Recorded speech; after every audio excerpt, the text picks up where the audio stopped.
The message arrived on every screen, every device, every communication channel across Earth simultaneously. Admiral Sarah Chen watched from her command center deep beneath the Rocky Mountains as the alien transmission overrode everything from television broadcasts to personal smartphones. The being that appeared was tall, elegant, with crystalline skin that seemed to shift between colors like oil on water. "Greetings, inhabitants of the third planet. I am High Arbiter Zix Thala of the Galactic Confederation. Your species has reached the threshold of interstellar awareness. By our ancient laws, you now face a choice." Sarah's jaw clenched. They had known this day would come. For 70 years, humanity had been preparing for first contact ever since the Roswell incident revealed crashed alien technology. But the preparation hadn't been what the world expected. "You will submit to Confederation oversight," the alien continued, its voice carrying an otherworldly harmony that seemed designed to inspire awe. "Your military forces will be disbanded. Your governments will report to appointed Confederation administrators. Your technological development will be monitored and controlled. Your population growth will be regulated according to galactic standards." Around the command center, dozens of military personnel worked quietly at their stations. To any observer, it looked like a typical underground bunker. The screens showed Earth's pathetic military assets: outdated fighter jets, rusting naval vessels, and a handful of primitive space stations. Everything visible to the galaxy's sensors painted humanity as a backward, barely spacefaring civilization.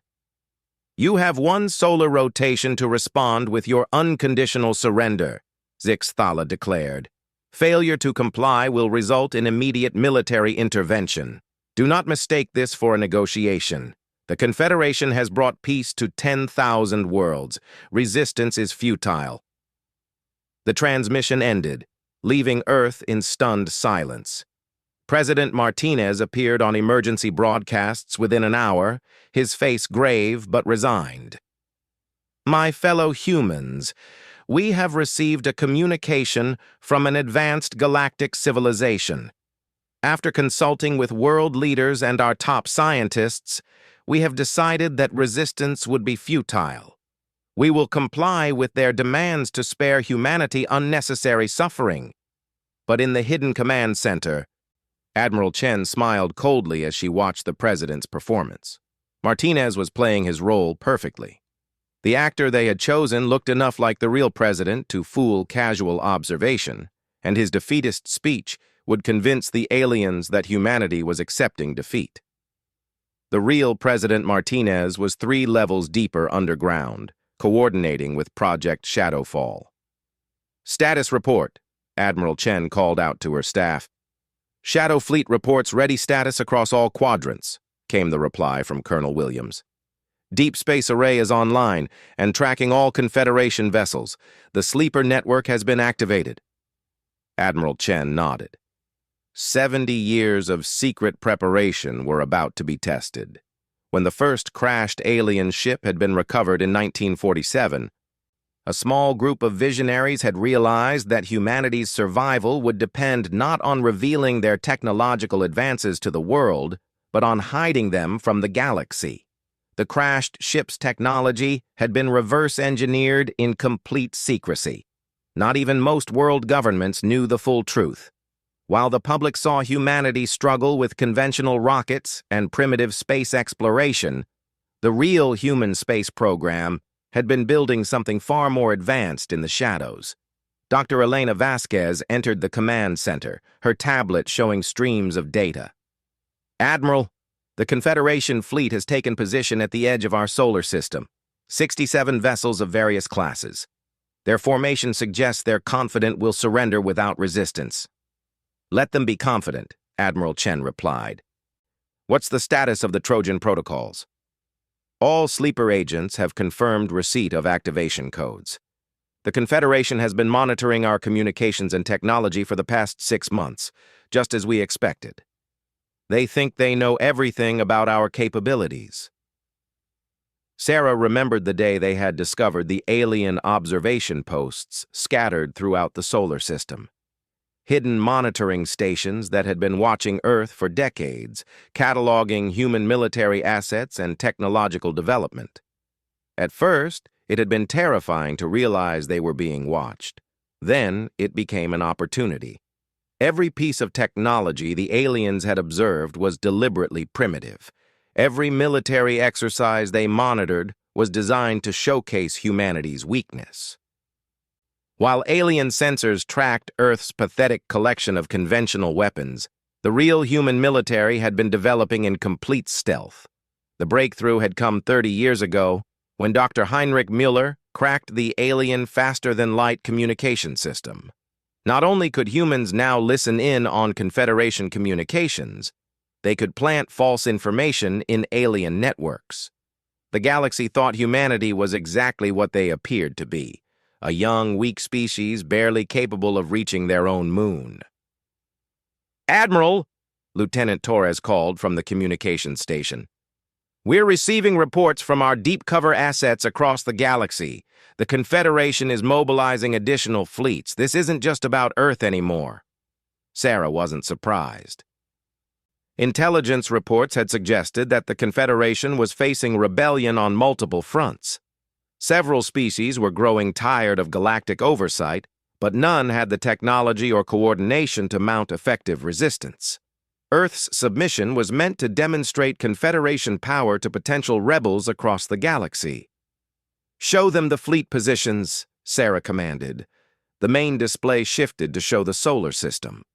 Red dots marked Confederation vessels holding position near Neptune. Their formation was textbook galactic doctrine, overwhelming force positioned to destroy any resistance before it could organize. What the aliens couldn't see were the blue dots scattered throughout the asteroid belt, the gas giant moons, and the outer planets. The Shadow Fleet had been under construction for 40 years.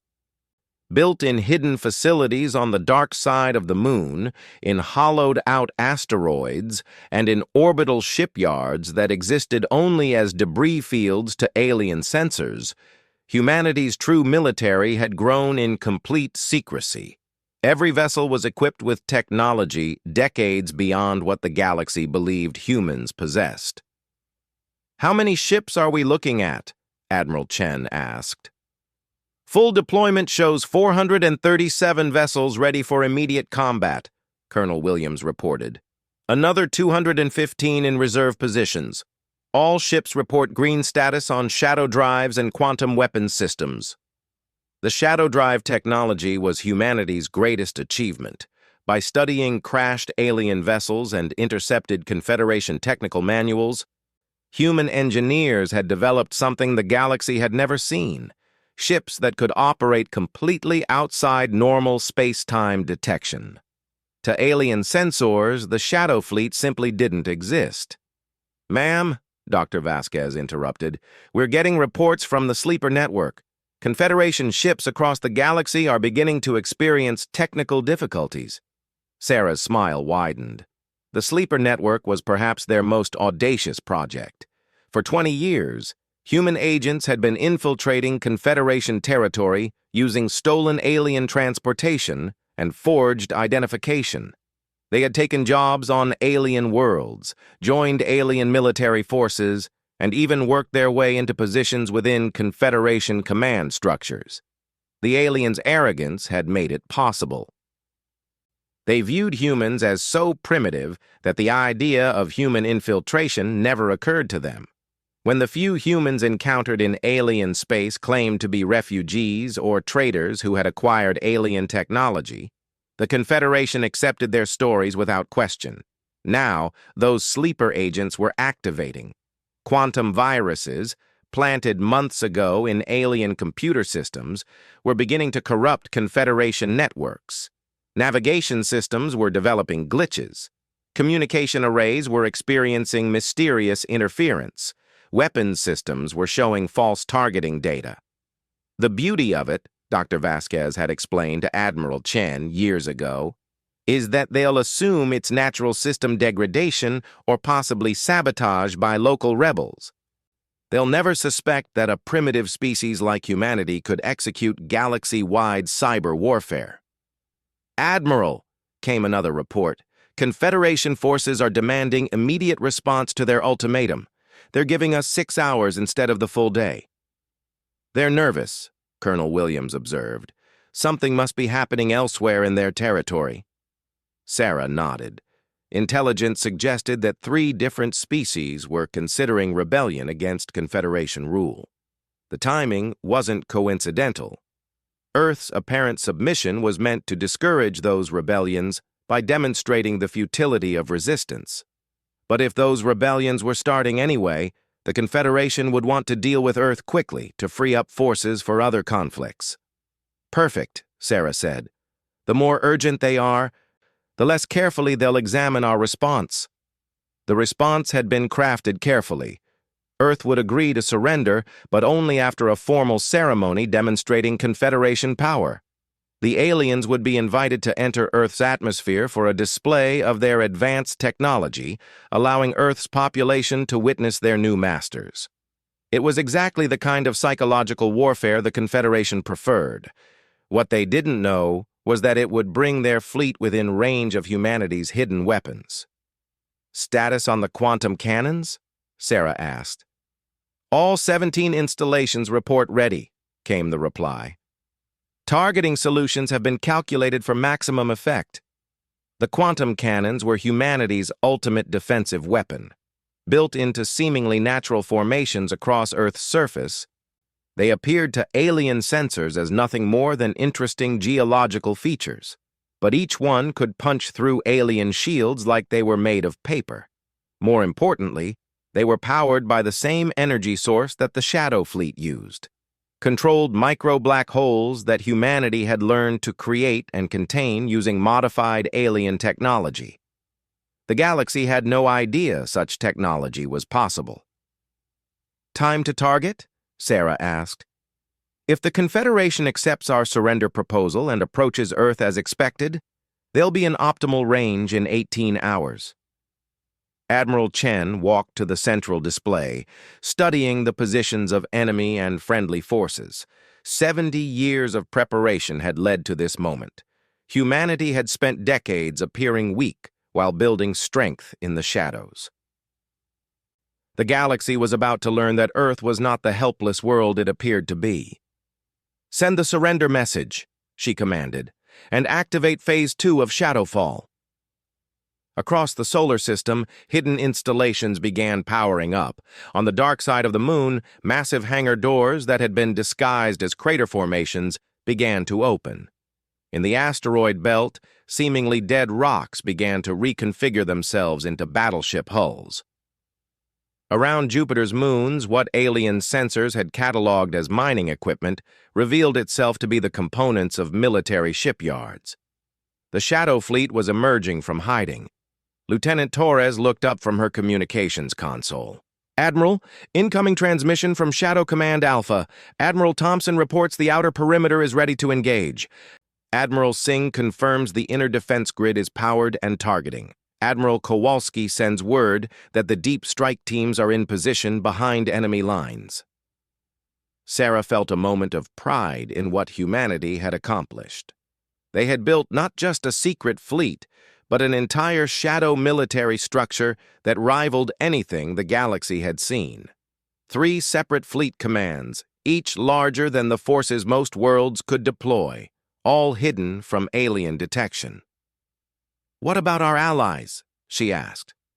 "The Zephyrian rebels confirmed they're ready to begin their uprising on schedule. The hegemony resistance cells are standing by. The Free Colonies Coalition is prepared to reveal their independence declarations." Humanity wasn't fighting alone. For decades, human diplomats had been making secret contact with species that chafed under Confederation rule. Not all of them were ready for open rebellion, but enough were willing to coordinate their efforts with Earth's response. The galaxy was about to see the largest coordinated uprising in Confederation history. "Admiral," Dr. Vasquez reported, "the Confederation fleet is responding to our surrender offer. They're agreeing to the ceremonial approach. High Arbiter Zixthala will personally oversee Earth's submission." Excellent. How long until they reach optimal range? 15 hours? 37 minutes? Admiral Chen turned to address her command staff. Ladies and gentlemen, we are about to write a new chapter in human history. For 70 years, we have prepared for this day. We have built in secret, trained in shadow, and planned for every contingency. The galaxy thinks humanity is weak. They think Earth will surrender without a fight. They think wrong. Around the command center, men and women who had devoted their lives to this moment prepared for the largest military operation in human history. Each of them knew that humanity's survival depended on the next 24 hours. Remember, Admiral Chen continued, the galaxy is watching. When we respond to the Confederation's ultimatum, we won't just be defending Earth. We'll be announcing to every oppressed species that resistance is possible. We'll be proving that even the mightiest empires can fall. She paused, looking at each face in turn. The Confederation ordered Earth to submit. Tomorrow they'll learn what humanity's answer really is. The countdown began. Across the solar system, the Shadow Fleet prepared to emerge from hiding. On dozens of worlds throughout the galaxy, sleeper agents made their final preparations. In rebellion strongholds across Confederation space, Allied forces prepared to strike. The galaxy had demanded Earth's submission. Instead, they were about to face humanity's fury. High Arbiter Zix Thala stood on the bridge of the Confederation flagship Eternal Dominion, watching the primitive blue world grow larger on the main display. The human surrender had proceeded exactly as expected. Their pathetic leaders had groveled appropriately, begging for mercy and promising complete compliance with Confederation demands.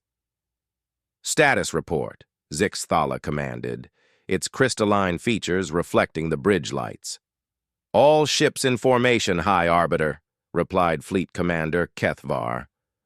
67 vessels maintaining ceremonial approach vector. Human defense platforms show no active targeting. Their primitive spacecraft remain docked at civilian stations. Zix Thala felt satisfaction ripple through its consciousness. Another world brought to heel without bloodshed. The humans had proven intelligent enough to recognize the futility of resistance. This easy victory would serve as an excellent example to the rebellious elements stirring elsewhere in Confederation space. Begin the demonstration, Zix Thala ordered.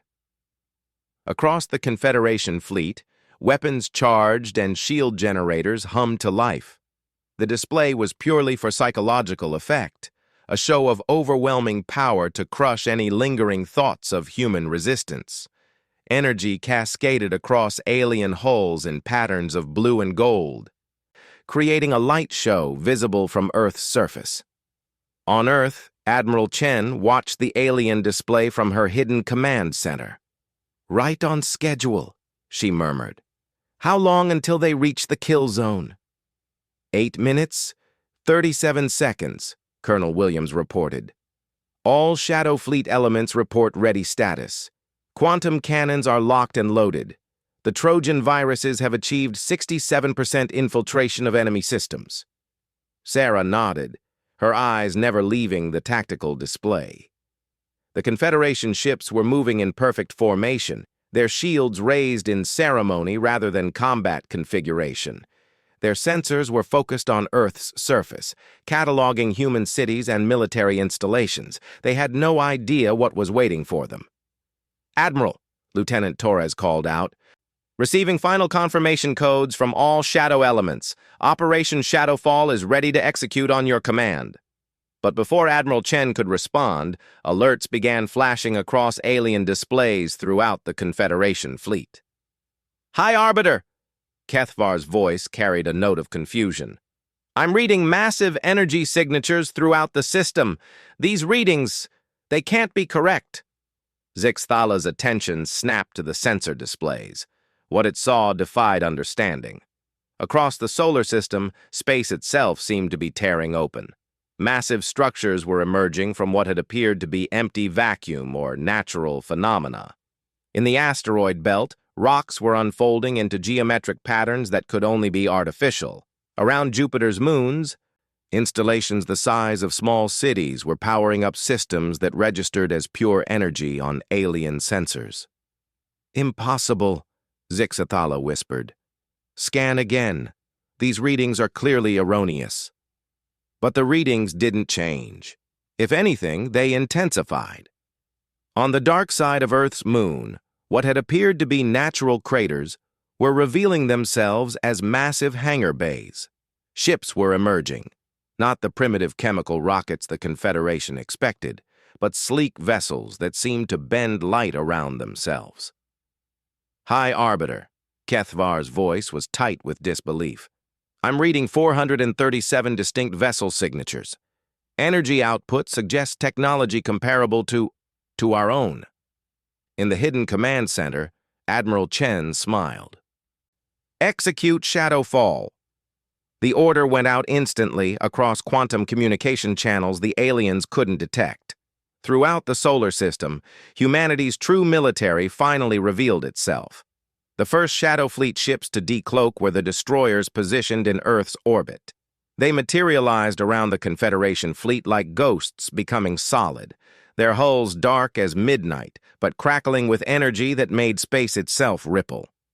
Each destroyer was half the size of a Confederation cruiser, but radiated power signatures that made alien sensors scream warnings. "Shields up!" Zixathala commanded. But it was too late. The Shadow Fleet had positioned itself perfectly. Every Confederation ship was bracketed by multiple human vessels, caught in a crossfire formation that military academies across the galaxy taught was impossible to achieve without detection. "How?"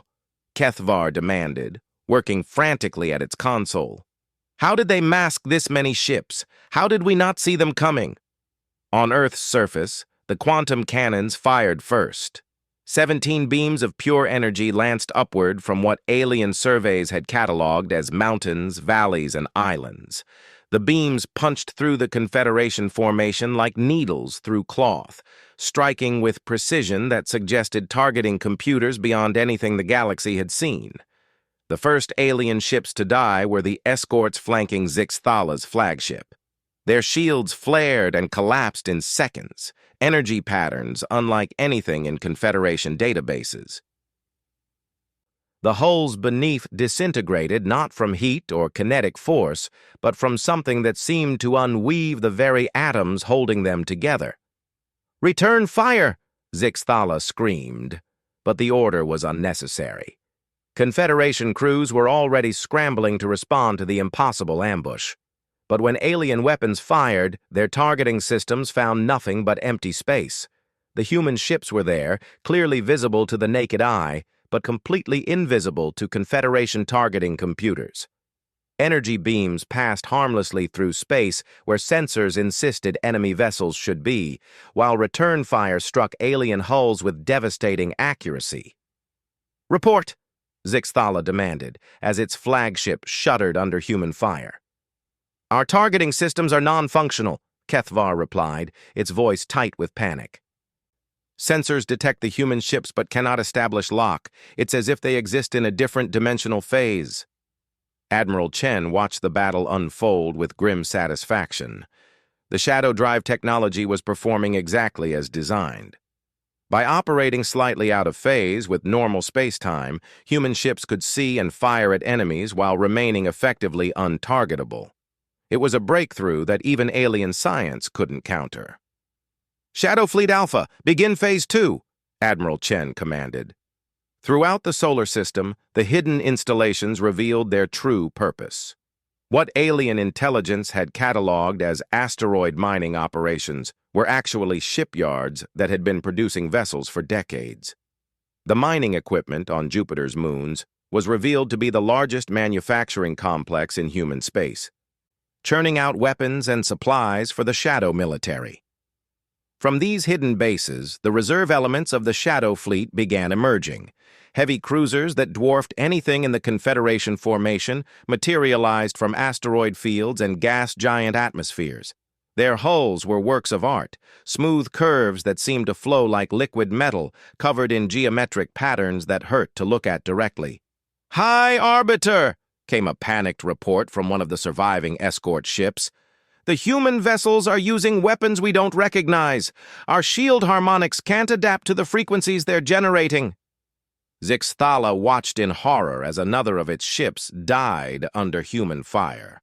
The weapons were indeed unlike anything in Confederation archives. Instead of energy beams or projectiles, the humans seemed to be firing controlled spatial distortions that twisted enemy hulls into impossible shapes before tearing them apart. But the worst revelation was yet to come. "Admiral," Dr. Vasquez reported to Admiral Chen, "Sleeper Network reports success across 17 sectors. Confederation fleets are experiencing critical system failures in the Rigel, Vega, and Centauri regions." The scope of human preparation was finally becoming clear. While the Confederation fleet died in Earth's solar system, their reinforcements throughout the galaxy were discovering that their ships had been compromised months ago. Navigation computers were routing vessels into stellar phenomena. Life support systems were developing mysterious failures. Weapon systems were targeting friendly vessels instead of enemies. Zixthala received the reports with growing dread. "Fleet Command is reporting system-wide failures across 18 sectors. Ships are losing power. Life support is failing. Weapons are offline. It's coordinated sabotage on a scale we've never encountered." "How is this possible?" Kethvar demanded. "For sabotage this widespread, they would need agents in our own fleets, on our own worlds, inside our own command structures." The terrible truth was beginning to dawn on the alien commander. The primitive, helpless species they had come to subjugate had somehow infiltrated the Confederation at every level. For how long? How many of their own people were actually human agents? On Earth, Admiral Chen was receiving reports that exceeded even her most optimistic projections. "Colonel Williams, status of Allied operations." "The Zephyrian rebels have seized control of their home system," Williams reported with barely contained excitement. "The hegemony resistance cells have captured 3 major military installations. The Free Colonies Coalition has declared independence and is moving to secure their borders." The galaxy was erupting in coordinated rebellion, and humanity was at the center of it all. For 70 years, human diplomats had been building networks of alliance and support among species that chafed under Confederation rule. Now those alliances were bearing fruit.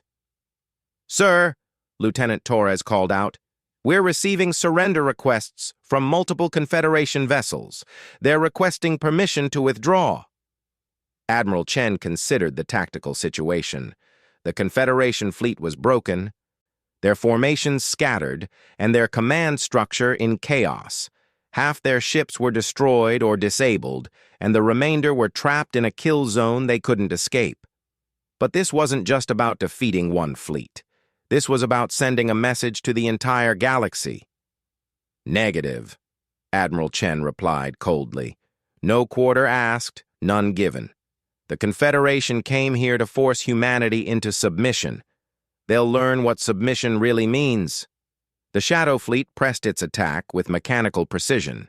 Human ships moved through the battle like dancers, their movements coordinated by quantum communication networks the aliens couldn't jam or intercept. Each vessel knew exactly where every other friendly ship was positioned, creating a level of tactical coordination that made the human fleet operate like a single organism. Zixthala watched its flagship's shields collapse under sustained human fire. The bridge around it was a chaos of flashing alerts and dying systems. Through the main view screen, it could see human ships moving closer, their dark hulls reflecting starlight in patterns that suggested they were covered in some kind of adaptive armor.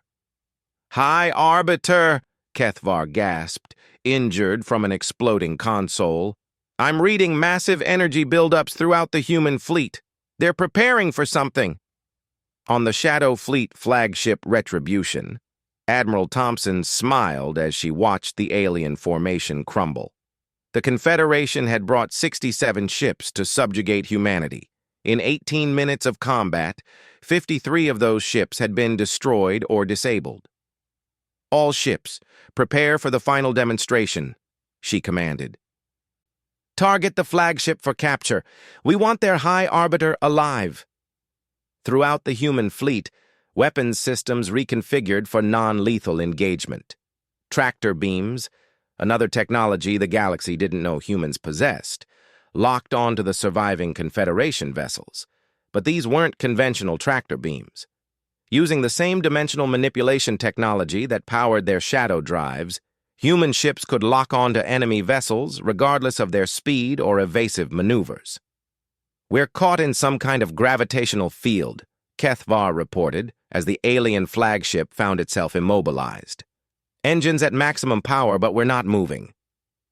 Around them, the surviving Confederation ships were being systematically captured by human forces. The aliens could only watch in helpless terror as boarding pods launched from human vessels, pods that somehow passed through their shields as if they weren't there. The first humans to board Confederation ships moved with purpose and efficiency that spoke of extensive training. They wore armor that seemed to shift and flow like liquid, and carried weapons that hummed with barely contained energy. More importantly, they moved through alien ship layouts with the confidence of people who had studied every detail of Confederation technology, because they had. For decades, human intelligence had been cataloging alien ship designs, studying their weaknesses, and training boarding parties for exactly this scenario. "This is impossible," Zixathala said, its voice hollow with defeat. "You're a primitive species. Your technology is centuries behind ours. How do you have ships that surpass our own?" The answer came from Admiral Chen's voice, transmitted across all frequencies as human forces secured the last alien vessels. "You observed us for decades, Arbiter. You cataloged our weapons, studied our technology, and concluded we were helpless. But you only saw what we wanted you to see." Throughout the solar system, the full scope of human achievement was finally revealed. The monitoring stations the Confederation had hidden in asteroid fields found themselves surrounded by human installations that had been there all along, invisible to alien detection. On the moons of Jupiter and Saturn, cities that housed millions of humans were powering up defensive systems that lit up space like small stars. "We learned from your crashed ships," Admiral Chen continued. "We reverse-engineered your technology, improved upon it, and built something the galaxy has never seen. While you watched us struggle with chemical rockets, we were building vessels that operate outside your understanding of physics." The truth was even more staggering than Zixathala could have imagined. Humanity had not only reverse-engineered alien technology, they had surpassed it. The shadow drive technology that made human ships untargetable was beyond anything in Confederation science. The quantum weapons that had torn through alien shields like they were made of paper represented advances in applied physics that would take the galaxy decades to understand. "How long?" Zixathala asked, its voice barely a whisper. "How long have you been preparing for this day?" 70 years, Admiral Chen replied. 70 years since your first scout ship crashed in our desert. 70 years of building in secret, of preparing for the day the galaxy would come for us. You thought you were giving us an ultimatum. Instead, you walked into a trap 7 decades in the making. Around the solar system, human victory was total. The Confederation fleet was captured or destroyed, their invasion force eliminated without a single human casualty. But more importantly, the galaxy was watching. On 1,000 worlds, species that had lived under Confederation rule were seeing proof that the Empire could be defeated. The age of galactic tyranny was ending. Humanity had fired the first shot of a revolution that would reshape the stars themselves. "Admiral," Lieutenant Torres reported, "we're receiving priority transmissions from across the galaxy. 47 species are declaring independence from the Confederation. Another 36 are requesting human assistance in their liberation efforts." Admiral Chen nodded, watching as the last alien vessels were secured by human forces. The Shadow Fleet had emerged from hiding at last, and the galaxy would never be the same. "Begin Phase 3, she commanded. "It's time to take this fight to the Confederation home worlds." 3 days after the Battle of Earth, Admiral Chen stood in the command center of the captured Confederation flagship Eternal Dominion. The alien vessel had been completely integrated into the Shadow Fleet network, its systems overwritten with human technology that operated at levels the original designers never imagined. High Arbiter Zix Thala sat in a containment field that flickered with the same dimensional distortion technology that powered human ships. The once proud alien leader looked smaller now, its crystalline skin dim and colorless.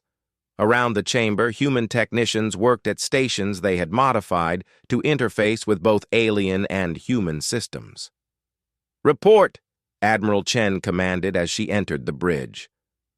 Dr. Vasquez looked up from a data console, her expression grim with purpose.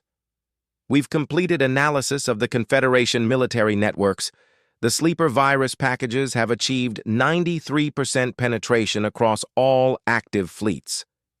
Command and control structures are collapsing throughout their territory." The scope of the damage was staggering.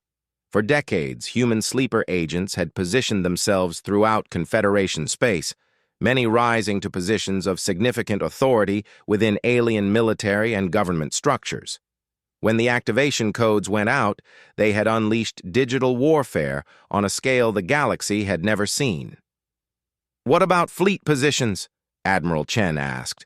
Colonel Williams stepped forward with a tactical display showing the entire galaxy.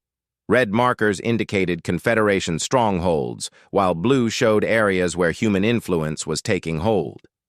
87 systems have declared independence from the Confederation. Another 143 are in open rebellion.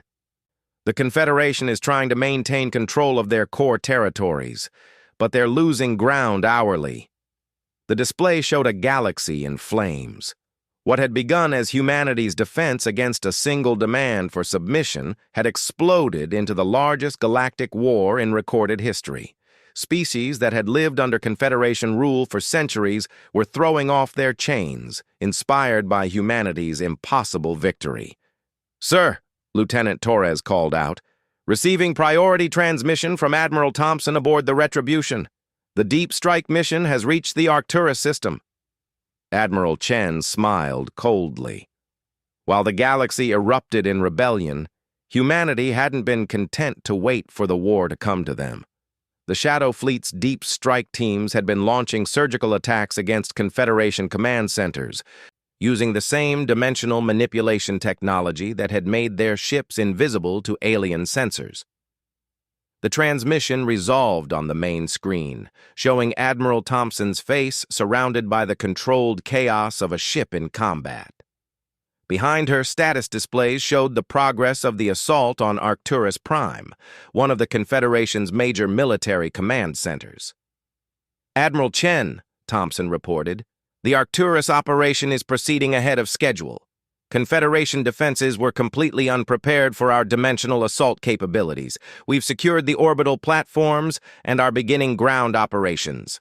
The Arcturus system had been chosen specifically for its symbolic value.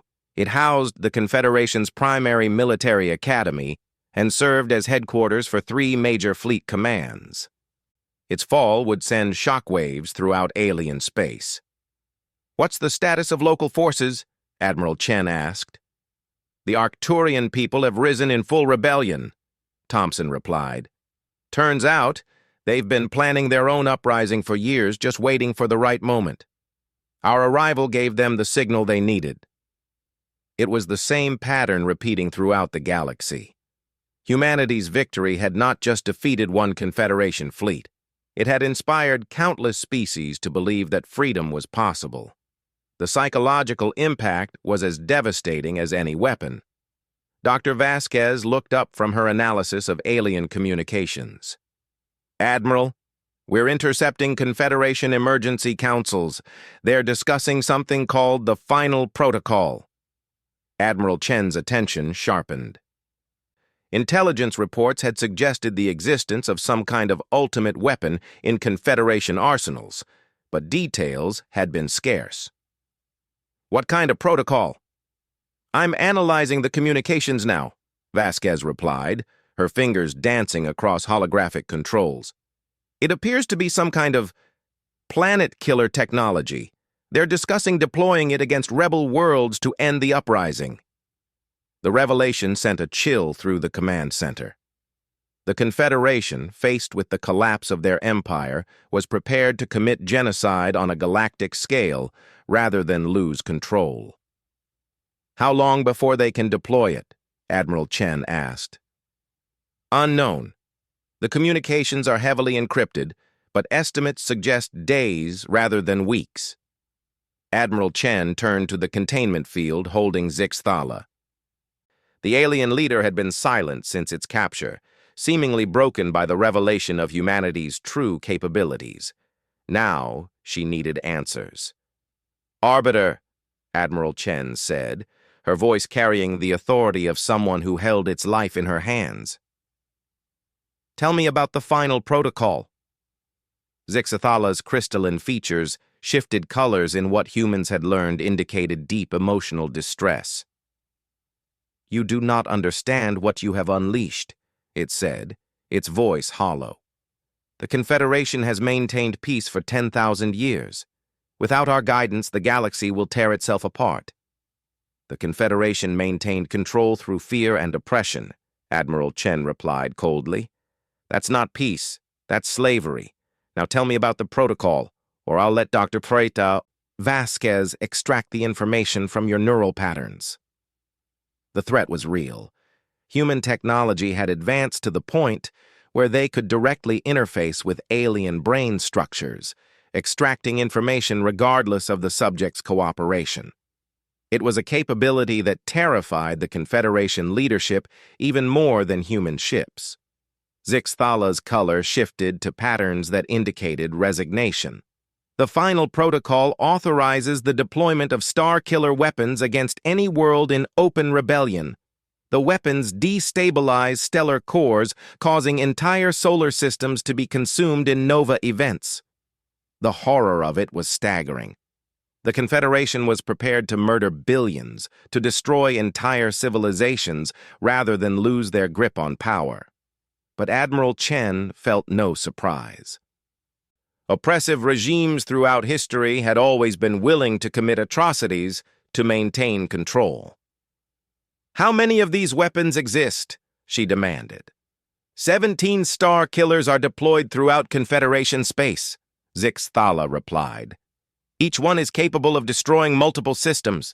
The authorization codes are held by the High Council on Zephyria Prime." Dr. Vasquez looked up from her console, her face pale. "Admiral, I'm detecting massive energy buildups in the Rigel and Deneb systems if they're deploying star killers." "Not happening," Admiral Chen said firmly. She turned to Colonel Williams. "Signal all Shadow Fleet elements. We're implementing Protocol Prometheus." Protocol Prometheus had been humanity's contingency plan for exactly this scenario. The possibility that the Confederation would resort to weapons of mass destruction had been anticipated, and the Shadow Fleet had prepared accordingly. Throughout the galaxy, human ships that had been operating in deep cover received the activation signal. These weren't the vessels that had revealed themselves during the Battle of Earth. These were the deepest black operations teams, ships that had been infiltrating Confederation space for decades, using technology so advanced that even other humans weren't fully aware of their capabilities. "Time to target?" Admiral Chen asked. "Shadow Strike teams report they can reach all 17 Star Killer installations within 6 hours," Williams replied. "Prometheus teams are already in position at the High Council chambers on Zephyria Prime."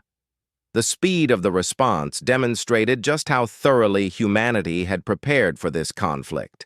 While the Confederation had seen only primitive humans struggling with basic spaceflight, the reality was a military-industrial complex that spanned the galaxy, with assets and agents in positions the aliens never suspected. "Admiral, Torres called out. "Receiving emergency transmission from Earth Command. President Martinez is requesting immediate conference." The transmission connected to show President Martinez in the real Situation Room, surrounded by the leaders of Earth's major nations. The weight of the moment was visible on every face. Humanity was about to take the most decisive action in galactic history. "Admiral Chen," the president said, "you're authorized to implement Protocol Prometheus with extreme prejudice. The galaxy will not be held hostage by genocidal tyrants."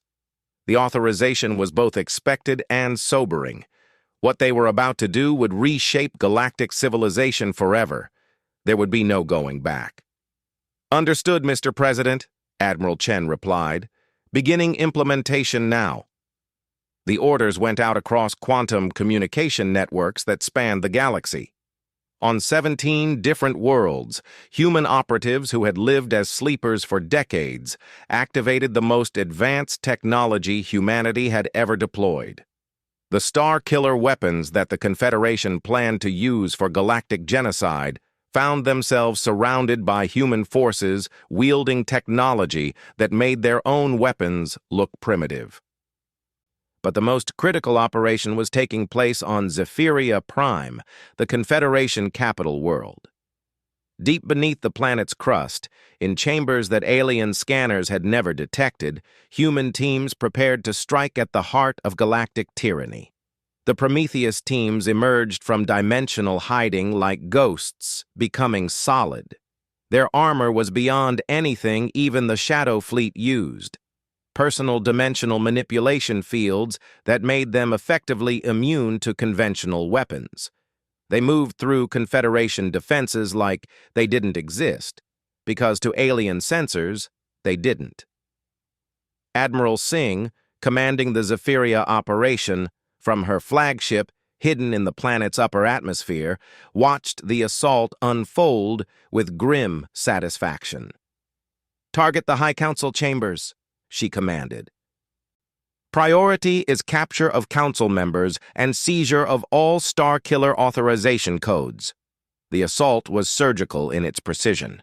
Human forces swept through the Confederation's most secure facilities like they owned them, bypassing defenses that had been considered impregnable. The same dimensional technology that made their ships untargetable allowed their soldiers to walk through walls and appear behind enemy lines at will. Within minutes, the High Council of the Confederation found themselves prisoners in their own chambers, surrounded by humans wearing armor that bent light around itself. The authorization codes for the Starkiller weapons were extracted from quantum-secured databases that human experts cracked like children's toys. "Admiral Chen," came the report from Zephyria Prime. "High Council secured. Authorization codes captured. 17 Confederation Council members in custody, including Supreme Arbiter Vexthul." But humanity wasn't finished. The Starkiller weapons themselves became targets for the most audacious operation in the Shadow Fleet's history. Rather than simply destroying the weapons, human forces captured them intact, adding their firepower to humanity's growing arsenal. "All Starkiller installations secured," Williams reported. "Human forces report 0 casualties across all operations. Confederation resistance was minimal. They never saw us coming."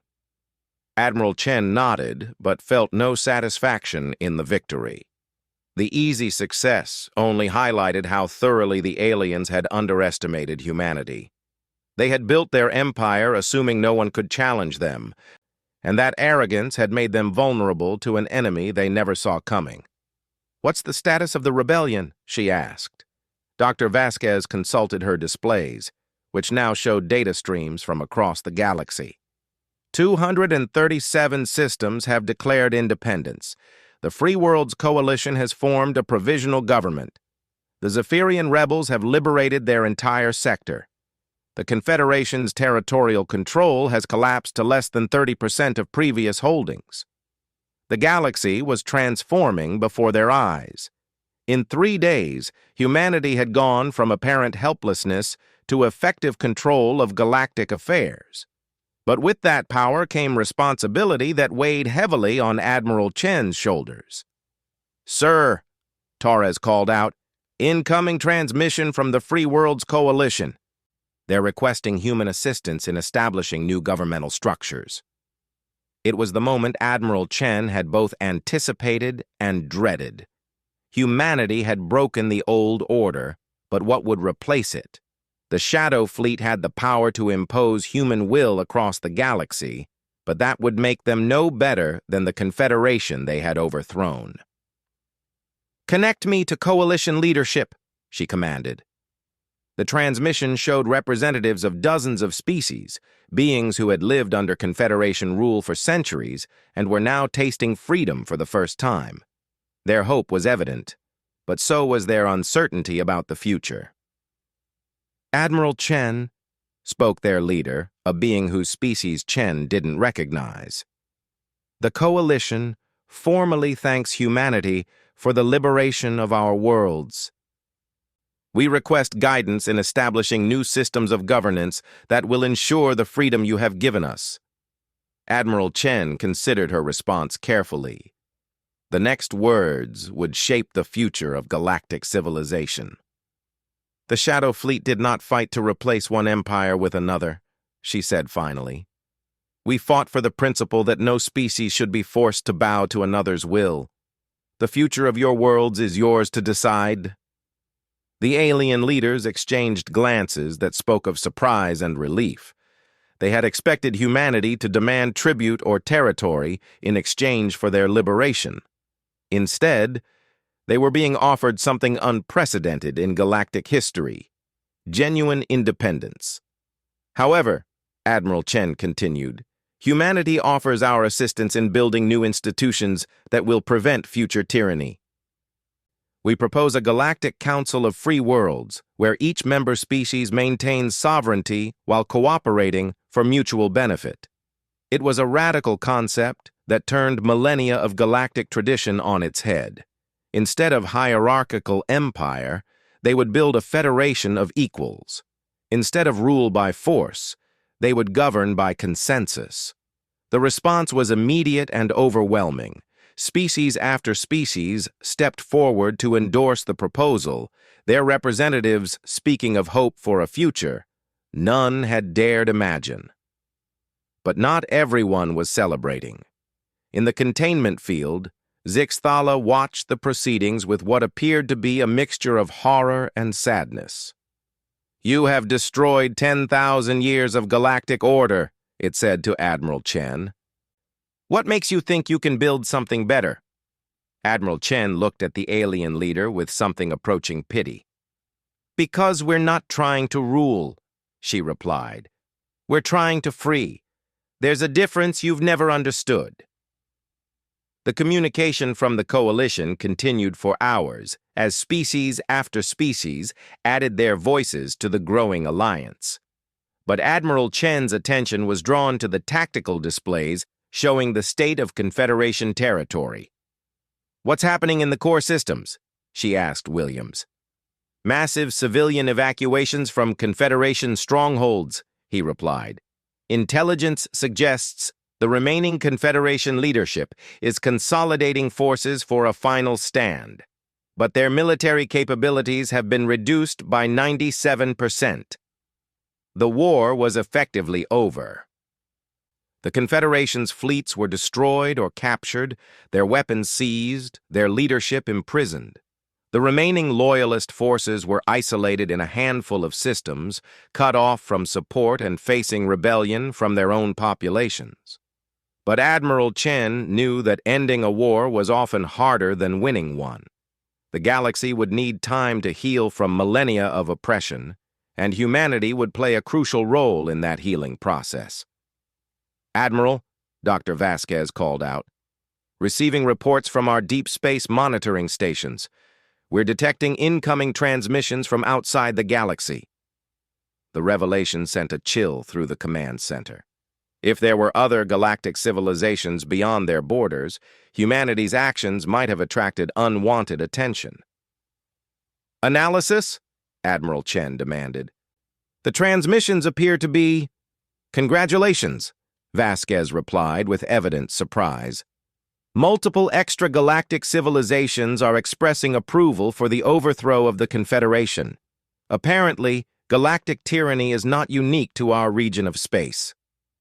Admiral Chen felt a moment of profound relief, followed by new determination. Humanity had not just freed their own galaxy, they had struck a blow for freedom throughout the universe. The message would spread. Empires could fall, tyrants could be defeated, and freedom was always possible for those willing to fight for it. "Signal the Shadow Fleet," Admiral Chen commanded. "Stand down from combat alert but maintain readiness. The war is over, but our work is just beginning." Throughout the galaxy, human ships began transitioning from military operations to humanitarian missions. The same vessels that had broken Confederation power now carried medical supplies to liberated worlds, helped coordinate refugee assistance, and provided security for the formation of new governments. The Shadow Fleet that had emerged from hiding to defend Earth had become the guardians of galactic freedom. But they served not as conquerors or rulers, but as protectors of the principles they had fought to establish.